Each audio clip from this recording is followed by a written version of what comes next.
तो भाई ये जो तस्वीरें और फुटेजेस आप अपनी स्क्रीन में देख रहे हैं, ये गज़ा नहीं है, ये फ़लस्तीन नहीं है, ना ही ये कश्मीर है और ना ही ये बांग्लादेश और इंडोनेशिया और श्रीलंका है। ये मनाजिर हैं हिंदुस्तान के, इंडिया के, भारत के ये मनाजिर हैं। लद्दाख के सूबे में जो यूथ है उसने प्रोटेस्ट शुरू कर दिया है, बीजेपी के झंडे उखाड़ के फेंकना शुरू कर दिए और उन्होंने कहा है कि हमें अपनी अलग स्टेट चाहिए।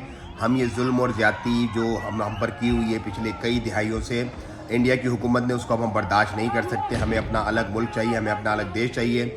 बताया ये जा रहा है कि काफ़ी सारी इसके अंदर जो है इन प्रोटेस्ट के दरमियान जो है वो पुलिस वालों ने और जो लॉ इन्फोर्समेंट एजेंसीज़ हैं उन्होंने मुश्तिल जो ये एहतजाज करने वाले लोग थे इनको मार दिया है। मतलब कई ज़्यादा हलाकतें भी इसके अंदर हो गई और इन हलाकतों के बाद जो ये जो प्रोटेस्ट है ये मज़ीद तूल पकड़ गया है और बीजेपी के झंडे उतार के और जितनी भी सरकारी इमारतें थी वहाँ उनको आग लगा दी गई है, सरकारी गाड़ियों को आग लगा दी गई है।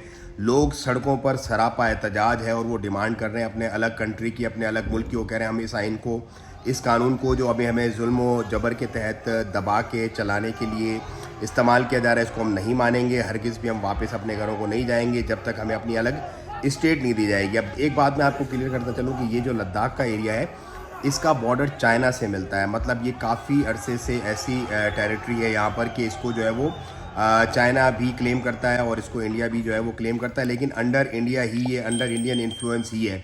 लेकिन अब इसके अंदर एक बड़ी तहरीक का आगाज़ हो गया और इस तहरीक के बाद जो है हो सकता है कि इसके जो है वो दूर रस नताइज जो है फाइनली निकल आए, क्योंकि जिस तरीके से एहतजाज किया जा रहा है ये एहतजाज अब जो है वापस टलने वाला नहीं है। और हमने माजी में काफ़ी सारी मिसालें ऐसी हम देख चुके हैं कि जिसके बाद ये लगता है, ये जेन ज़ी जो है ये पूरी उम्मीद है कि हमें भी हमारे राइट्स उसी तरह मिल जाएंगे जिस तरह के बांग्लादेश में और इंडोनेशिया और जो श्रीलंका के मामलात हुए।